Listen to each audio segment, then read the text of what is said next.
To start at the beginning, I studied journalism at Ohio University with a minor in Japanese language, and that led me to study abroad at Chubu University, which is near Nagoya. So this is Nagoya Castle, not Chubu University, although we got to study there. So after that, I kind of tutored at cram schools and mentored Chubu University students while I was there. Had 6 months of like really amazing homestays and experiences.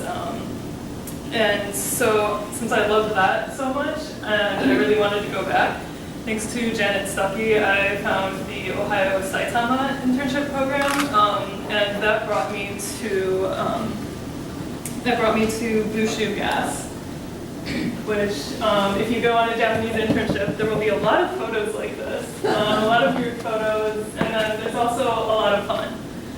So this is during one of the city's festivals where we actually carried like the mikoshi and everything, and it was a blast. These are the 2 other interns, and this is the mascot for Bushu Gas.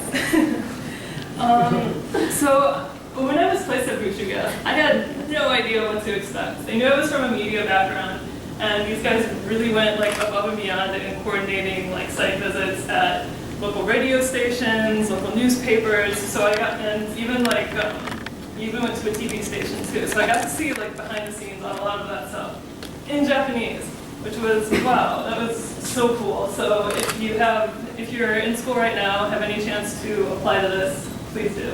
It's the best. I was trying to figure out my internships for that summer, and I even turned down an internship at like a really popular games news site to do this. And I love video games. I've loved video games since I was a kid. I have absolutely no regrets about it. And after this, I ended up interning at National Geographic, I think like in their international editions department. And I think a lot of the language skills and the culture skills obviously really helped me get in the door there, and really helped me with the work that I was doing, which was translating, not even translating like the language, but just explaining in plain English idioms for overseas editors so that they would understand like what our idioms mean. Because like being under the weather, it's like if you take that literally, it's no good. So that was a lot of my work at National Geographic. And what I think Bushu Gas really helped me prepare for when I came back was just being able to show very quickly that I could learn a lot in a very short amount of time. At Bushu Gas, I wore this uniform every day. As you can see, it is super flattering.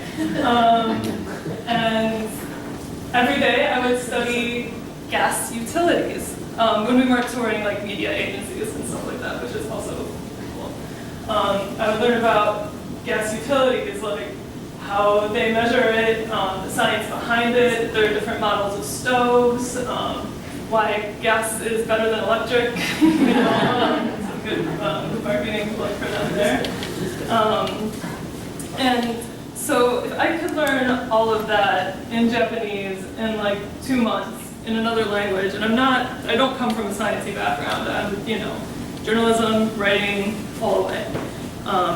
But, that really prepared me for coming back to the States and working at an oceanography magazine, which I also knew nothing about, but learned very quickly about, all the submersibles, all the different robots and sensors we put in the water, all the things that they're using to measure the seismic rifts in the ocean to predict earthquakes.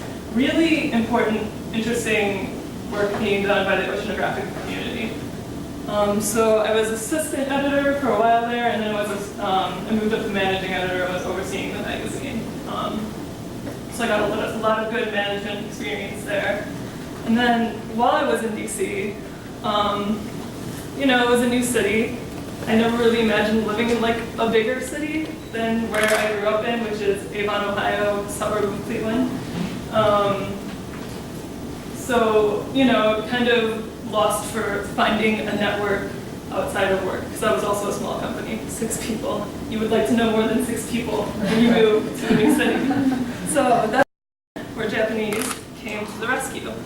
I went to a whole bunch of different like Japanese language meetups. Like wherever you move to, just jump on meetup.com and search for like, you know, the language learning groups. This is a whole bunch of friends that I met through that group.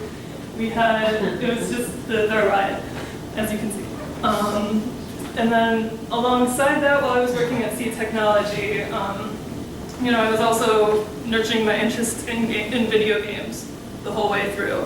I was volunteering and putting events together for the local chapter of the International Game Developers Association, the IGDA, which if you're interested in games at all, find your local chapter. Like, it is so good to have a way to meet with local developers and work together to build the local scene.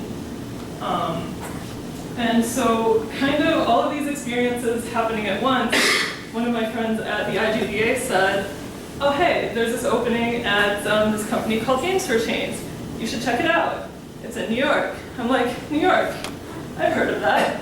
It terrifies me. Like, I literally said to this person probably a year ago, like, oh no, I could never move to New York. It's like way too crazy. And like, you know, it's just, you know, it's big, it's loud, people are mean, it's just like money, money, money. That's like so not me. And so, you know, then I recognized like this anxiety that I was having about New York, and I'm like, wait a minute, like, I've lived in Japan before, like, I've navigated around the country by myself multiple times, you know, throughout the course of my, my study abroad, and then at the end of my internship, I traveled a bunch. So, you know, that kind of just made me feel like, yeah, this is gonna work, and it did. I've been at Games for Change for about 2.5 years. We're a nonprofit that promotes video games for social impacts around the world.